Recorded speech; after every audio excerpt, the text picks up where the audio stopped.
નમસ્કાર વિદ્યાર્થી મિત્રો, હરિઓમ સ્કૂલ ઓફ સાયન્સમાં આપ દરેકનું હાર્દિક સ્વાગત છે. આજે આપણે સ્ટાન્ડર્ડ 11ના યુનિટ 3નું read work females for forestry, females એટલે કે સ્ત્રીઓ, મહિલાઓ, ફોરેસ્ટ્રી એટલે કે જંગલનું સંરક્ષણ કરો. તો જંગલના સંરક્ષણ પ્રત્યે મહિલાઓએ જે પ્રકારના આંદોલનો કર્યા છે, સત્યાગ્રહ કર્યો છે, તેમના વિશેની વાત આ ચેપ્ટરમાં કરવામાં આવી છે. કે જેની અંદર આપણે જોઈએ કે જ્યારે કોઈ વૃક્ષ કાપવા માટે આવે છે તો આ બધી સ્ત્રીઓ વૃક્ષોને ભેટી જાય છે. તો આ જે વૃક્ષોને બચાવવા માટેની જે ઝુંબેશ છે તેમના વિશેની વાત આ ચેપ્ટરમાં કરવામાં આવી છે.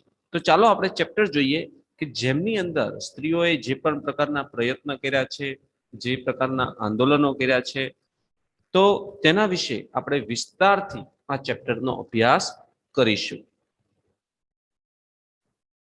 See that since time began, the natural broad-lived forests of the Himalayas have played a significant role in the life of the people of Uttar Pradesh. કે since time began કે જ્યારથી સમય શરૂ થયો છે ત્યારથી કુદરતી પહોળા પાંદડા ધરાવતા આ હિમાલયના જંગલોને ઉત્તર પ્રદેશના લોકોના જીવનમાં ઘણા સમય સુધી ખૂબ જ અગત્યની સિગ્નિફિકન્ટ એટલે કે અગત્યની ભૂમિકા ભજવી છે. In fact, the forests are the foundations of the whole economy of the hill villages.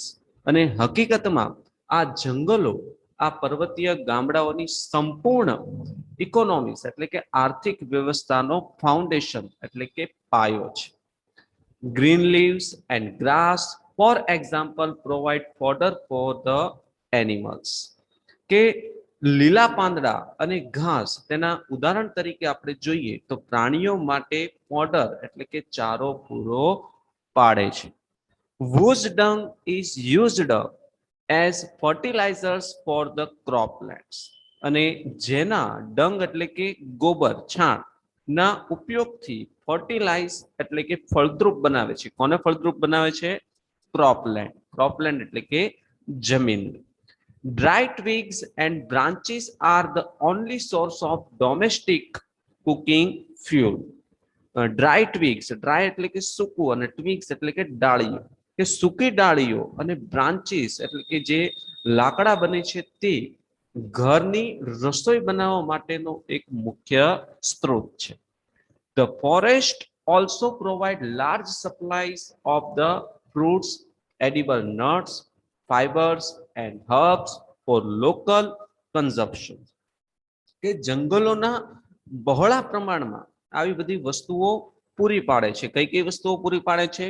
Fruits એટલે કે ફળો, એડિબલ નટ્સ એટલે કે સૂકો મેવો, ફાઇબર્સ એટલે કે કૃત્રિમ કુદરતી જે રેસા આવે છે તે, હર્બ્સ એટલે કે ઔષધિઓ, અને કન્ઝપ્શન્સ એટલે કે વપરાશમાં લઈ શકીએ. કે આવી બધી વસ્તુઓ જે છે તે આપણને ફોરેસ્ટ પ્રોવાઈડ કરે છે, ફોરેસ્ટ પાસેથી આપણને પ્રાપ્ત થાય છે. કે જેની અંદર આ સૂકો મેવો છે, પછી ઔષધિઓ જે છે, ફળો છે, આ દરેક વસ્તુ આપણને ફોરેસ્ટમાંથી જંગલમાંથી પ્રાપ્ત થતું હોય છે. આગળ જોઈએ. The forest break the flow of the seasonal rainfall that lashes the slopes of this mountain range every year during the monsoon. કે જંગલો રોકે છે, બ્રેક એટલે કે રોકવું. કોને રોકે છે? કે આ મોસમી વરસાદના ફ્લો એટલે કે જેનો પ્રવાહ છે તેમને રોકે છે. કે જે દર વર્ષે ચોમાસા દરમિયાન જે તેમનો પુષ્કળ પ્રવાહ જે વરસાદનો આવે છે, તો જે પર્વતીય સ્લોપ્સ જે છે, સ્લોપ્સ એટલે કે ઢોળાવ, એના પરનો જે લેશિશ એનું જે ધોવાણ થાય છે તેને આ જંગલો રોકે છે. This creates springs and ever-flowing streams which are vital for the mountain. અને તેનાથી ઝરણા અને સતત વહેતા ઝરણાઓ બને છે, જેના કારણે ઉનાળાના મહિનાઓ દરમિયાન ત્યાંના લોકો માટે અને પ્રાણીઓ માટે વાઇટલ એટલે કે અગત્યના છે. For many years, however, large areas of these rich forest resources are getting destroyed. અને ઘણા વર્ષોથી કેવી રીતે આ જે વિશાળ પ્રમાણ ધરાવતા જંગલોના સ્ત્રોતોનો ડિસ્ટ્રોયડ થાય છે એટલે કે વિનાશ થાય છે. For example, the forest of Tehri Gadwal were exploited to supply timber for the expanding railway network in the plains. કે ઉદાહરણ તરીકે આપણે જોઈએ તો ટેહરી ગઢવાલના જે જંગલના ટિમ્બર એટલે કે ઇમારતી લાકડાનો એક્સપ્લોઇટેડ એટલે કે એના ઉપયોગથી મેદાનોમાં રેલવે લાઇન પાથરવા માટે આવા બધા જંગલો કાપવામાં આવતા હતા. Europeans in Missouri wanted cultivations of new food crops like potatoes, leading to large-scale clearing of mixed oak forest. કે મસૂરીમાં રહેતા યુરોપિયન લોકોએ બટેટા જેવા નવા ખાદ્ય માટે આવા વિશાળ મિશ્ર ઓક જંગલોનું મેદાનમાં રૂપાંતર કરી કલ્ટિવેશન્સ એટલે કે વાવણી કરી નાખી હતી. There was dearly contradictions between the village people's basic needs and the requirements of the state to earn money. અને આ એક ચોખ્ખો કોન્ટ્રેડિક્શન્સ એટલે કે વિરોધ આની અંદર જોવા મળતો હતો. કોની વચ્ચે?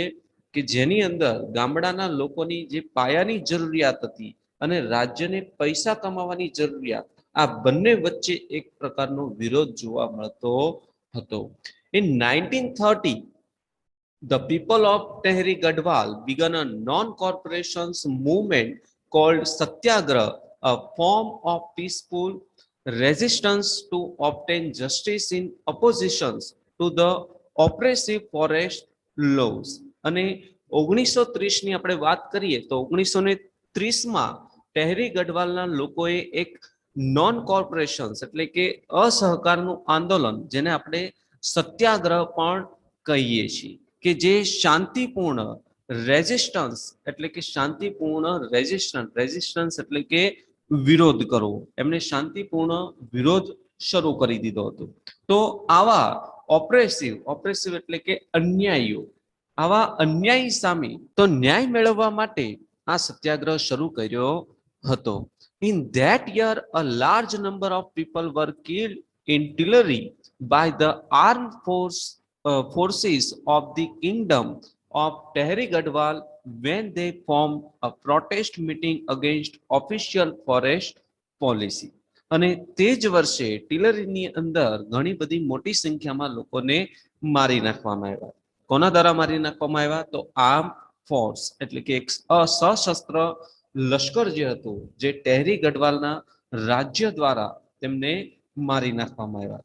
કે જ્યારે તેઓ ફોર્મ એટલે કે એક રચના કરતા હતા કે જ્યારે જંગલની નીતિ સામે, એના લો સામે વિરોધની એ લોકો પ્રોટેસ્ટ એટલે કે વિરોધની મીટિંગ કરી રહ્યા હતા, ત્યારે તેમને તે દરમિયાન તેમને મારી નાખવામાં આવ્યા હતા. Look at the picture. What do you notice?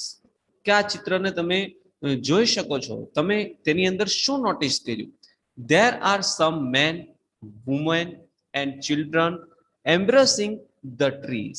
કે અહીં કેટલાક પુરુષો, સ્ત્રીઓ અને બાળકો વૃક્ષોને ઇમ્બ્રેસ એટલે કે ભેટીને ઊભા છે. The two men are with shoes in their hands. અને બે માણસના હાથમાં સો એટલે કે કરવત છે.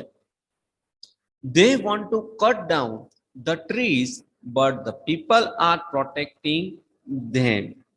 કે તેઓ વૃક્ષોને કાપવા માંગે છે, પણ આ લોકો તેમને બચાવી રહ્યા છે, પ્રોટેક્ટ કરી રહ્યા છે એટલે કે રક્ષણ કરી રહ્યા છે. They do not allow them to do any harm to the trees as they are emotionally attached to them. કે તેઓને વૃક્ષોને હાનિ પહોંચાડવા દેવા માટે તેઓ તૈયાર નથી, કારણ કે તેઓ વૃક્ષો સાથે ઇમોશનલી એટલે કે ભાવનાત્મક રીતે અટેચ એટલે કે જોડાયેલા છે. It was Chipko movement to save the forests. અને આ જંગલોને બચાવવાની આ એક ચિપકો મુવમેન્ટ એટલે કે ચળવળ હતી. The movement save the green forest and protected the environment. અને આ આંદોલનને લીધે લીલા જંગલ અને પર્યાવરણને પણ બચાવવામાં આવ્યા હતા.